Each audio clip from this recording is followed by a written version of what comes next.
First, I want to say thank you all for coming here. Like it was mentioned before, there's been so much rain. It's been kind of like an apocalypse. So I honestly wasn't expecting that many people, but I'm really happy and honored to be here. And it really just feels like such a full circle moment to be speaking where I graduated from in 2013. So it's been a little minute, but it feels good to be back. I also just want to preface this by saying I am not like a speaker. Okay, so this is definitely a challenge for me, but I wanted to just show up and really speak from my heart. How Evan was saying about a year ago, he mentioned this opportunity and I was like, oh yeah, I'll speak. You know, it's a year from now. I don't really got to worry about it. And then you wrote me about a month ago and I was like, oh no, it's like right around the corner. And I started thinking like, what do I want to share? You know, I think it's important for me to not just talk about like, oh, my degrees and my certifications, but that this is more about what can I share human to human, right? Like heart to heart about what has helped me in my own journey as a human being, as a woman, and how I've been able to incorporate some of those things into my own personal work because it's what I believe in, it's what's helped me, and how can I then kind of give that medicine back to the people that I work with, and even just being all here together, you know, hopefully you guys are able to resonate with this. I'm going to be talking about 3 different points. So I will be talking and sharing a little bit about my story at the beginning, what led me to these 3 different medicines, which is what I call them. So hypnotherapy, plant medicine, and sound healing. We'll be talking a little bit about the difference between them and then also what brings them all together. And I'm also a firm believer in not just like talking and understanding. I think that's important, and that's a big part of the Western culture, I think, is to understand things in the cognitive mind. And I'm also going to blend in an experience at the end where I will be playing my flute for you guys. You can all see it here. So I saved dessert for the end. So we will understand, have the knowledge, and then at the end have the embodied experience, which is what my work is all about. Awesome. So a little bit about me. That's my daddy. He passed away in 2019. My mom, that's me, 1 year old. So I'm a first-generation Colombian American. My parents are from Cali, Colombia. I was born here in Atlanta, Georgia. And we moved to Florida when I was 15, back and forth between Colombia and the United States. We lived in Colombia when I was 6. It was really kind of back and forth for me. We like moved to Colombia. I had forgotten Spanish. I had to relearn Spanish. Then we moved back to the States. I had forgotten English, had to relearn English. So it was a journey. And yes, finally settling into Florida, got my bachelor's degree in psychology, master's in marriage and family therapy. And later on, I started to get more into hypnotherapy.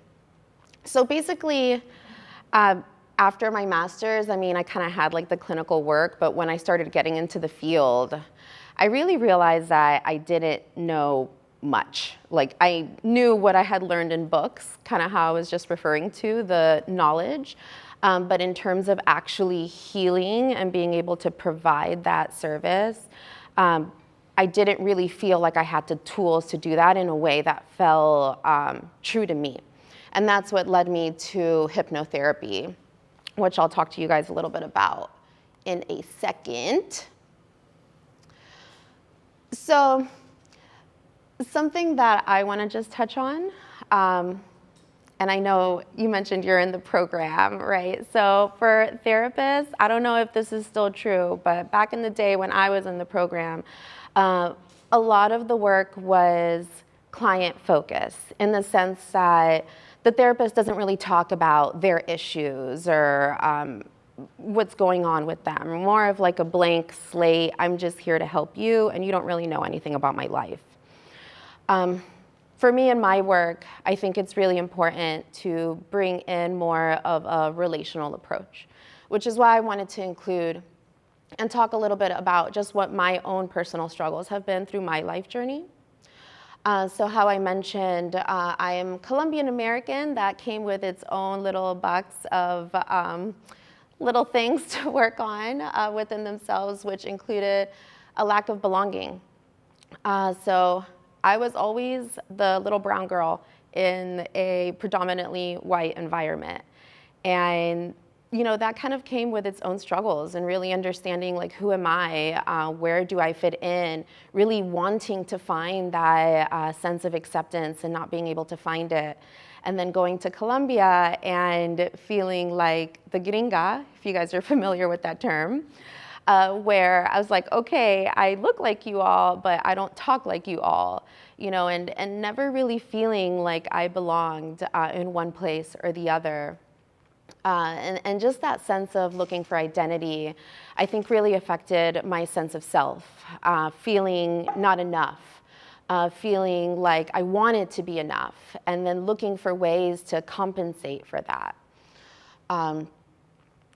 Later down the line, also realizing that this was not just something that came from myself. I just want to check in. Anyone like Hispanic or from Latino background? Okay, you guys familiar with like the Latina mom, like very anxious, you're sick, it's your fault because you should have taken the umbrella. I dealt with that this morning. So those patterns, what I realized, are not just mine. They came from a long lineage of anxiety and a lot of mental health issues that were never really addressed. Unfortunately, there were not really resources to address those issues in those past generations. So through my own personal work, what I realized is that I'm not just healing myself, but I'm also healing the women and the men in my lineage that didn't get the opportunity to do that for themselves. And I'm also healing the generations that are going to come after me, So that just kind of adds a extra, I think, power to this whole process. So how I found my healing. I love this. I love including visuals. I think this is like a beautiful visual representation of what it felt like when I started to really reconnect with my indigenous medicine. So my own personal journey with hypnotherapy, the advanced clinical hypnotherapy is a 2-year program. And so through that 2-year program, you're working with the same cohort. So you're meeting with the same people for 2 years. Every 3 months, you're going on retreat with these people. And you're learning about addiction and hypnotherapy, codependency and hypnotherapy. And it's not just learning about it, but we're also kind of like practicing those techniques on each other through the process. So not only was I learning, again, like understanding at the cognitive level, but we were also going through our own personal work, using hypnotherapy to address those deeper issues that I was just talking about. So that was really the beginning of my process of being able to transform those limiting beliefs, right? Like feeling not enough, stepping deeper into like, who am I as a woman? Who am I as a healer? What's my truth? And then that did eventually lead me into the plant medicine world, which I'll, again, get a little bit more into later. But working with the plants has been, it was almost like hypnotherapy was the opening gateway, and then the plants just expanded and opened this whole other world of healing. And again, understanding myself and understanding like, who am I with the rhythms of nature, and bringing in the power of the earth through my healing. And in that process, learning how to regulate my nervous system. So I want to check in with that too. Who's familiar with fight or flight response, if you guys have ever heard about that? The nervous system, okay, cool. So learning how to regulate the nervous system, I would say, is the number one thing in being able to heal yourself, and the number one thing that I really touch on with my clients. If we are dysregulated, which means if we're like in like freak out mode, really anxious, feeling like out of my body, someone talks to me and I'm like, yeah, I don't even know what you said, that kind of feeling, you're not really going to be able to access those deeper parts, which is where those limiting beliefs lie. So the limiting beliefs are deep in the subconscious. If you are dysregulated in the nervous system, you're not really going to be able to access those beliefs to transform them at a deeper level, which is where you'll hear a lot of people say, like, I know what I need to do, right? Like, I know I need to wake up early, and I know I need to like go to the gym and work out, and I know the things that can help me to feel better, but I just can't figure out a way to embody it. So usually that means that there's something deeper in the subconscious that's creating a barrier to really be able to embody what I'm looking for in my life. And we can only access that when we're in a relaxed body, when we're in a regulated nervous system, right? So once I was able to slow down, essentially, which I mean, I would say plant medicine has been the biggest part in being able to slow down. I mean, even talking in front of you guys right now, I don't think I would have been able to do this maybe like 3 years ago. You know, so that in itself has just been so transformative and really leading me to, on that last point, be able to live more from my heart, right? So what does that mean, to live more from the heart? You know, what that means is to be able to live deeper from that space of love, of gratitude, of those higher vibrations, right? That I think we, for the most part, all kind of strive to be in. But when we're so dysregulated, it's like when there's so much fog sometimes happening, then it doesn't allow us to be able to reach down deep into those higher places and to live from that, you know? So really the whole purpose of this is to just live more from our hearts. Okay, so I really love this. If you guys are familiar with Alex Gray, he has this beautiful, I mean, he has so much beautiful visionary art. This is just one of them that kind of captured my eye for today. But I wanted to bring in this aspect of looking for God. You know, and I would say again, like in more of a clinical evidence-based program, you might like briefly hear a little bit of like mystical experiences and what parts they can play in healing. But for me on my own path, looking for God, and when I mean looking for God, I just mean looking for a higher power, looking for an understanding of something greater than myself. That has always been something at the core of who I am. You know, even in like my early 20s or as a teen, just kind of asking like, what is my purpose? Like why are we here? Like, what's the point of all of this? I was raised in a Roman Catholic family. And for a long time, I did look for God in the church. I actually moved here to Fort Lauderdale when I was 23. Me and my roommate, we lived like down the street actually from Nova. And we started going to just a church in the area. And again, like looking for answers. And at the time it did fit. But I just kind of kept exploring and looking and seeking. And right around that time, 24, 25, is when unintentionally I had my first experience with psilocybin. So, and it was not ceremonial or anything like that. It was just us and like a couple of friends in the backyard. And I remember just kind of like looking at the mushrooms. I think we ate them like on a peanut butter sandwich or something like that day. And I just remember asking like God, if you're real, like show me. And that was my intention for that journey. And yeah, he showed me. He showed me for sure. In the sense of understanding that I'm interconnected with everything, that I am nature, and just, again, having that embodied experience of God, of the universe, was so different than just the understanding of it or the talking of it, you know, and that's what's beautiful about these medicines. that they give you the embodied experience, which is what, for me, has created such a difference through my life. And I want to check in also, like, who has had a psychedelic journey in here? It's okay to say so, we're safe. Okay, awesome, good. And I'll be talking not just about psychedelic plants, but I'll also be talking about other healing plants that are used in indigenous communities.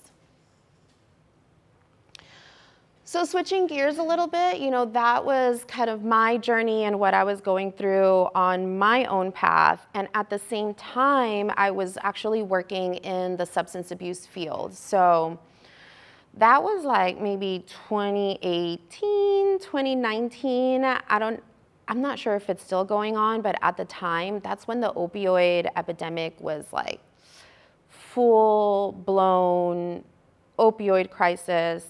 It was bad. I mean, I was seeing, sometimes there would be groups of 25 or 30 addicts and just looking for healing. There was thousands of people coming down here at that time. And, you know, just sitting with those groups and sitting with those communities, I started to really reflect on what is happening here that is causing such a large amount of dis-ease in our country. You know, what is it that people are looking for in these substances? Like, what is this about? And what I discovered is that addiction is just a symptom of a deeper underlying issue. So people use to be able to just medicate the deep suffering and pain that is in their bodies.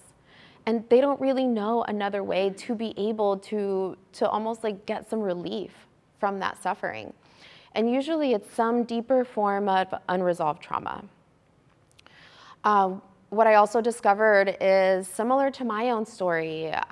What was at the core of it was a deep sense of a lack of self-worth, not loving oneself, feeling purposeless, feeling meaningless, and being in a dysregulated nervous system.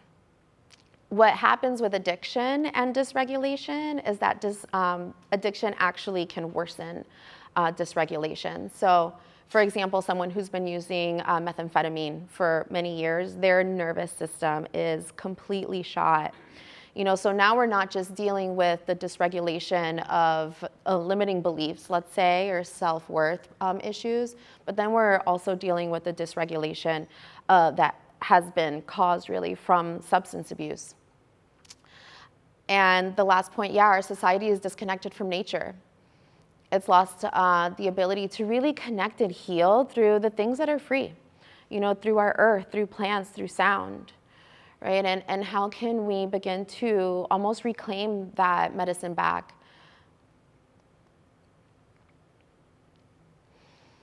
So I talked to you guys a little bit about hypnotherapy earlier, just in my own personal journey.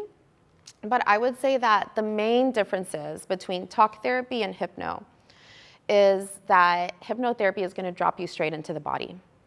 So in regular talk process therapy, if any of you guys are familiar with that process, it's more of like a understanding, gaining insight, which is useful and it does have its place, you know, and I think it is important to understand and have those realizations.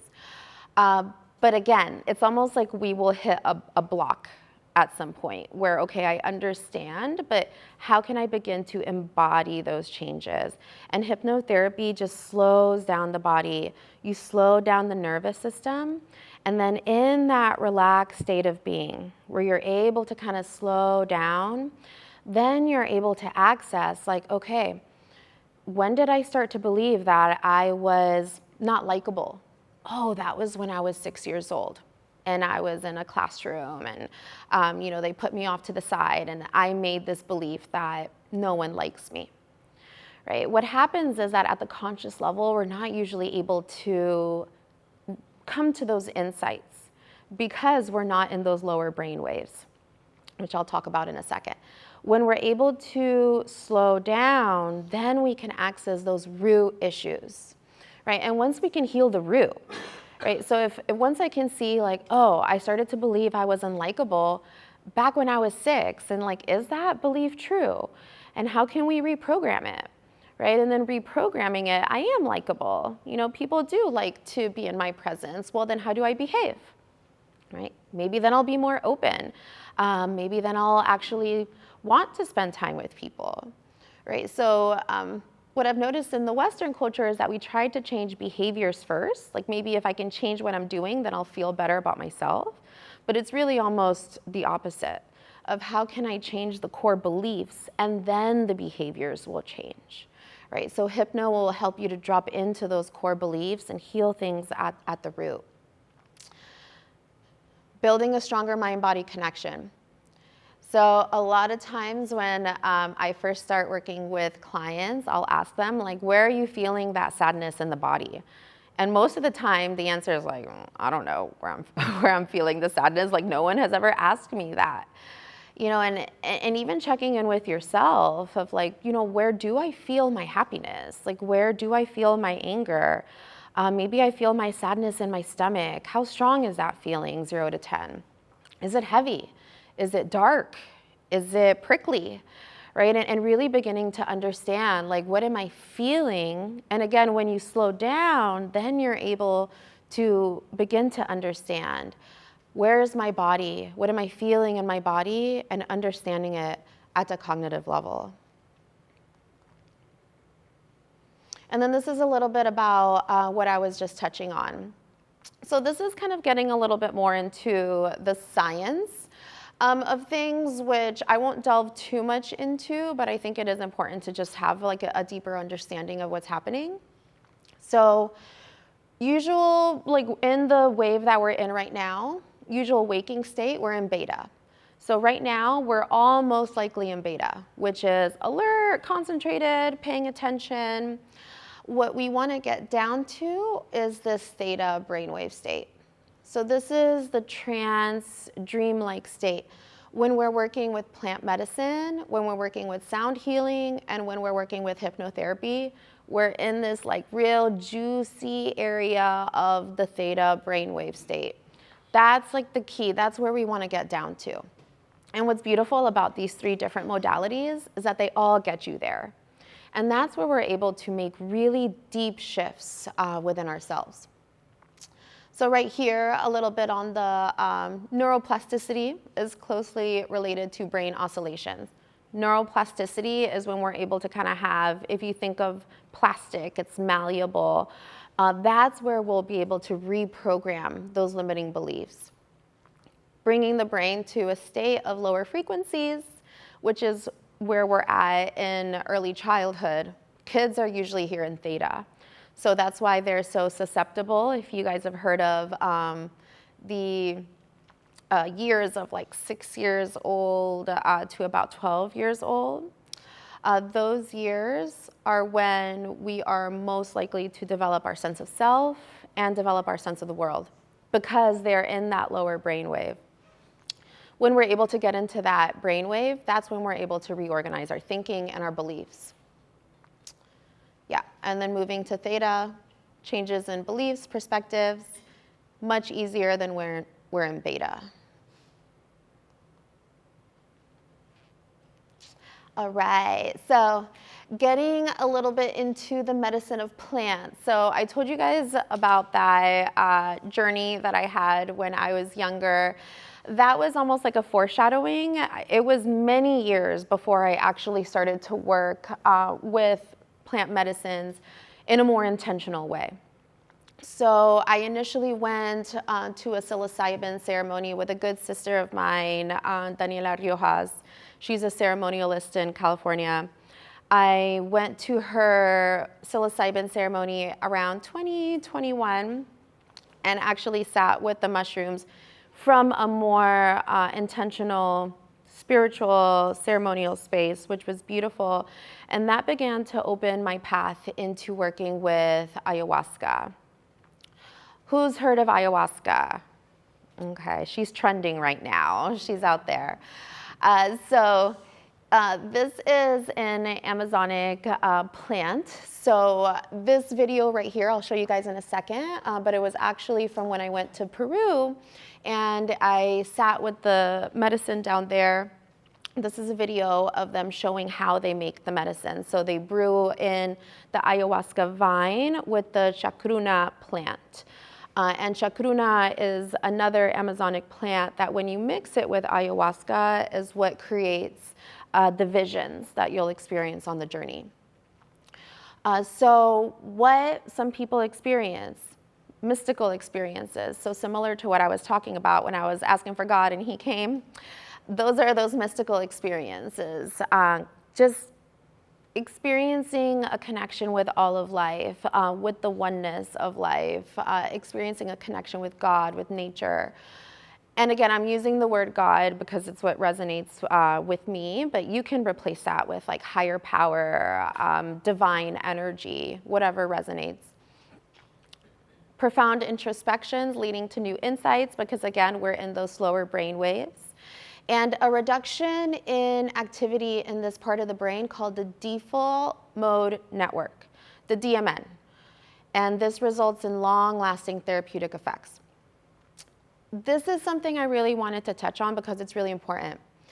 So the default mode network is the part of the brain where we hold our sense of I, where we hold our sense of self, like who am I separate from the world, if you can think about it almost as like our ego self.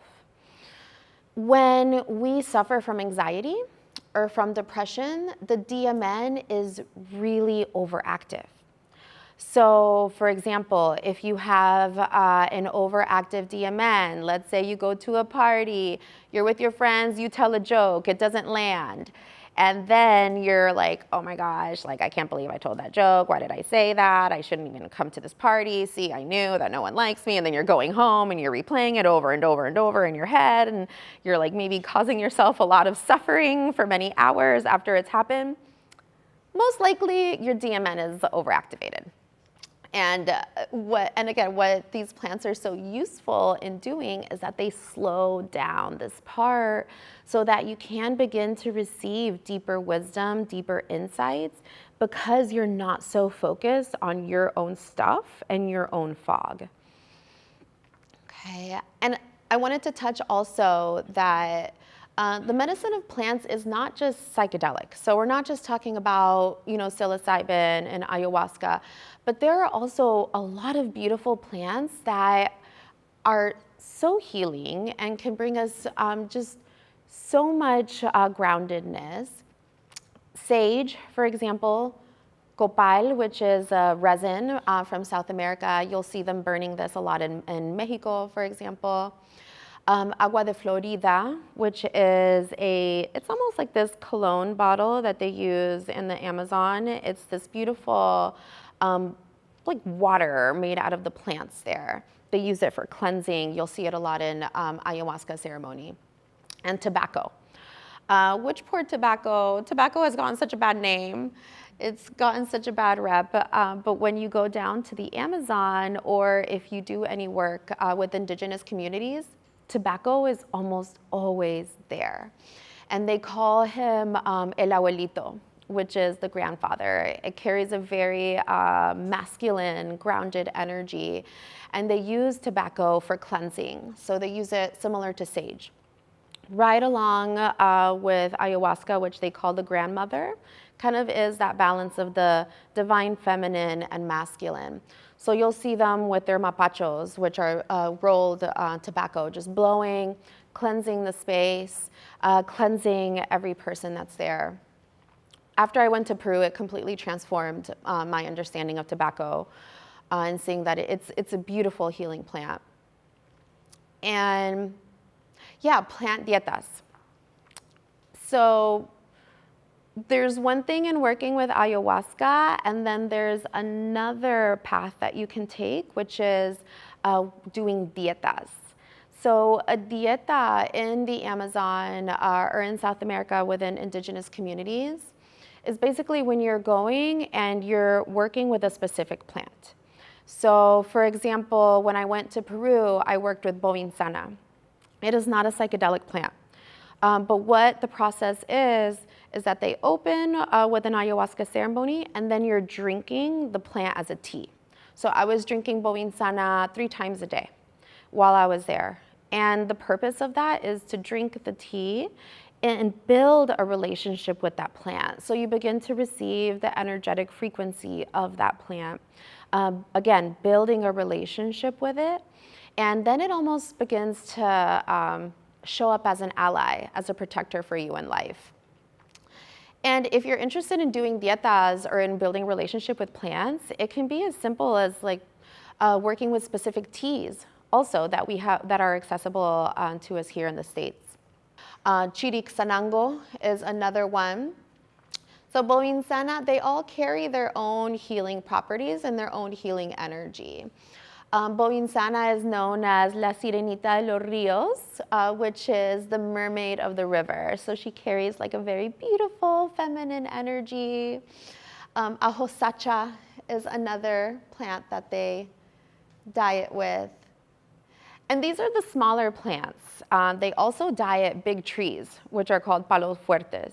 So you'll begin to kind of build, starting with the smaller plants and then eventually moving on to dieting bigger trees.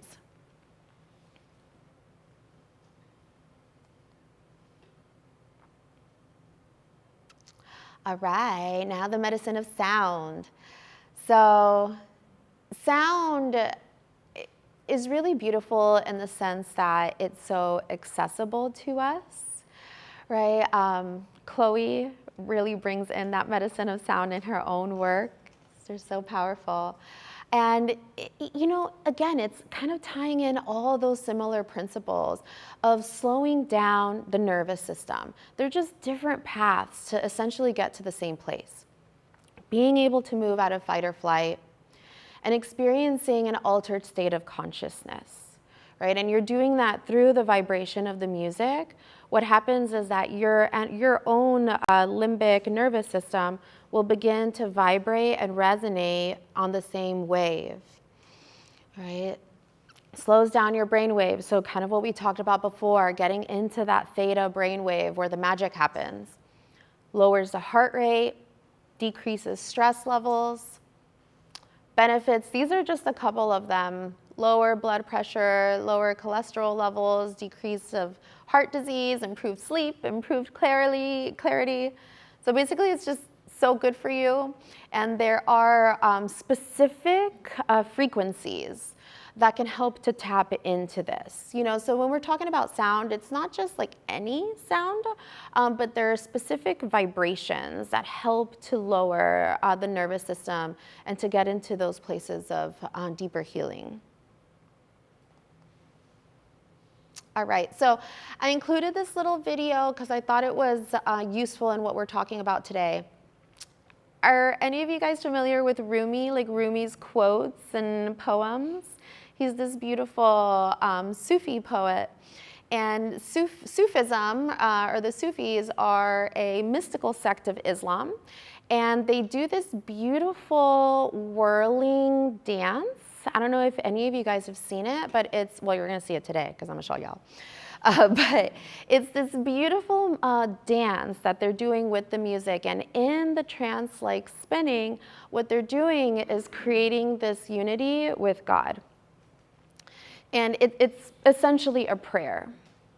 Okay, so I was lucky enough to see a whirling dervish here in Miami, and it was out of this world, so amazing and beautiful. And the reason that I kind of wanted to bring in this approach, which might be a little different than like the Amazon route that we were going, is just to show that sound is universal. You know, and that sound is used, it's been used by humanity all across the world to create this sensation of oneness, that we're part of something bigger, to lose ourselves in that dance. So this is just a quick little video so that you guys can see what I'm talking about. So what happens when you combine sound and plant medicine, right? So this is where, you know, talking about 3 different modalities, but then how you can begin to merge them and how they kind of, everything is interconnected. So using sound, if you guys have heard of set and setting, and the role that that plays in medicine journeys. So basically it's just creating an ambiance, using the frequency and that resonance of sound to be able to guide the plant, to be able to create an experience, and to really enhance that probability that you're going to have a really beautiful and healing journey. And you see this specifically with something called Icaros. So the Icaros are the songs that the indigenous, that the shaman sing while you're in ayahuasca ceremony. So those songs carry a specific vibration that aligns with the plant and helps to amplify the journey, amplify the healing. And how I was talking about the dietas before, every plant carries its own specific vibrational resonance. So you'll hear them start to sing certain Icaros that are dedicated to certain plants. And when they're singing, for example, the Icaro of the Bovinsana, what they're doing is calling in Bovinsana, calling her in as an ally and kind of bringing in that energy into the room.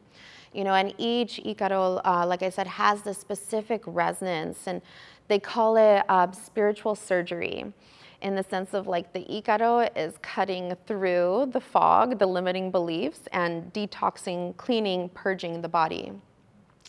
If you see this pattern right here, this is actually from the Shipibo lineage. And these patterns, they're called kene. And when you go to Peru, you'll see the women just weaving the kene. They'll weave these beautiful, huge tapestries, dresses, shirts with the kene. And if you're lucky enough, one of them will sing the Icaro to you. So as they're weaving the Icaro, the actual vibration of the Icaro is like weaved into the kene. So she'll like grab the tapestry and start singing the Icaro of the kene that she's been weaving. It's a really, really beautiful experience.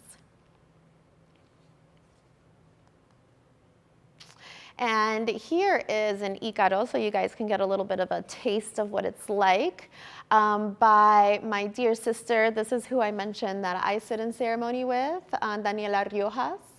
And that is Maestro Mauro. He's the one who owns the retreat center in Peru. And that is her teacher, Maestra Aime. And they are singing the Icaro of the Picaflor, which is the hummingbird. It's a very, very sweet, sweet song. They were wearing and the what Mauro was wearing as well has the kene on it, and you'll see that everywhere, the designs of the Icaros. Oh.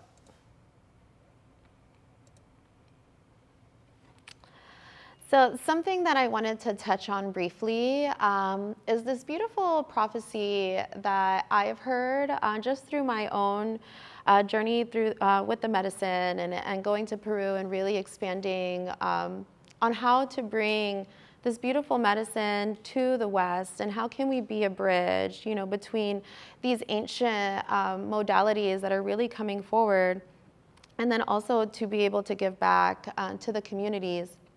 So there's an ancient legend originating from the Andes Mountains of Peru, and it speaks about the people, the eagle people and the condor people. So the people of the north, us, we're the eagle people. So if you think about the eagle and what the north represents, so that is kind of what we started talking about, right? Like the logical reasoning, the linear way, the evidence-based clinical practice, right? And then the condor are the people of the south. So that's a little bit of what we were just seeing now, that wisdom, the plants, earth-based healings, heart-centered ways of living. And the prophecy states that we are living in a time where a bridge is manifesting, in which the condor and the eagle people will be able to cooperate and move forward together, bringing a sense of harmony and balance back to our earth. And this is really what I feel my work is all about. You know, and being Colombian American, like being here but there, like bridging between those two lands, you know, of being able to bring in the power of hypnotherapy, to be able to talk about this from more of a clinical lens, but then also bridging in that power of the heart, the power of the plants, the power of sound, and you know, that both together, what new world could that create? You know, what levels of healing can we really bring to communities? It's an opportunity to remember that all of life is sacred, and to do what is within our power to restore a sense of respect and reverence for every living being on the planet, starting with ourselves, right?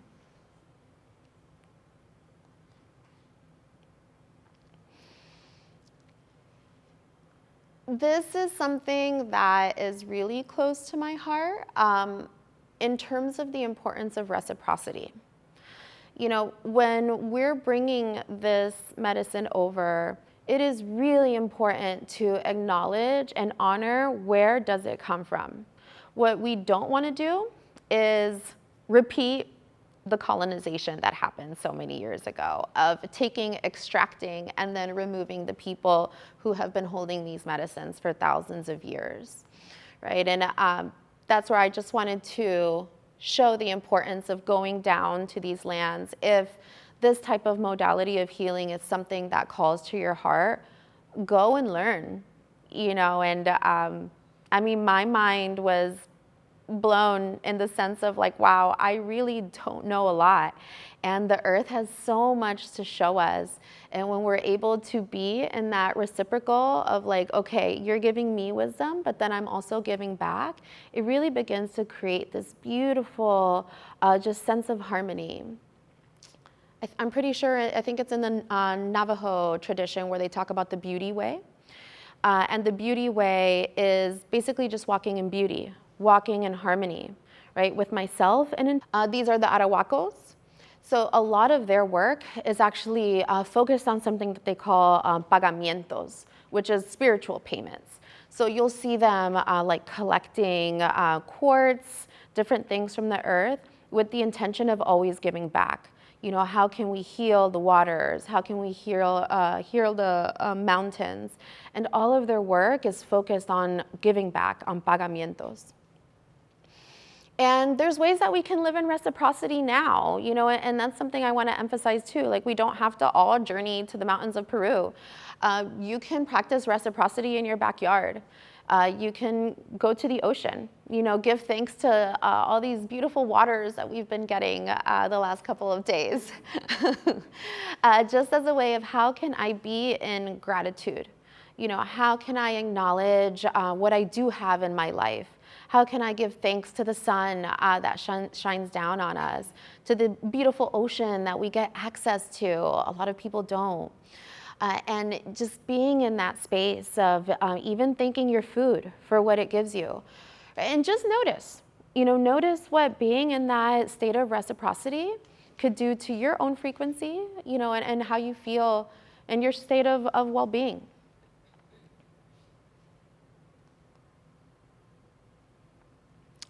All right, this was me after a little jungle hike last year.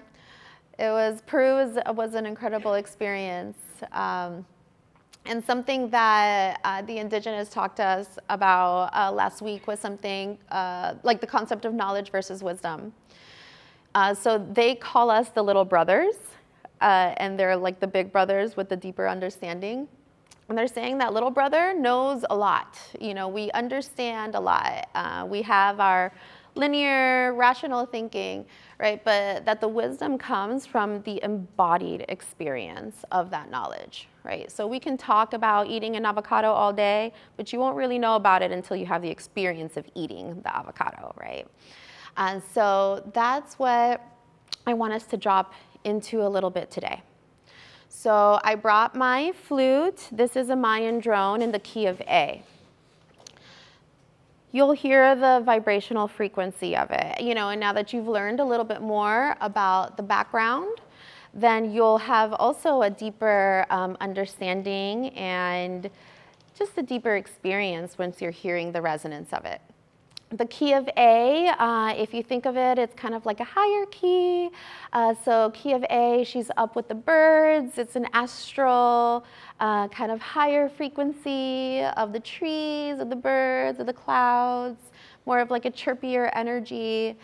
And I encourage you to maybe just close your eyes as you're hearing this vibration and to just sit on what we talked about today.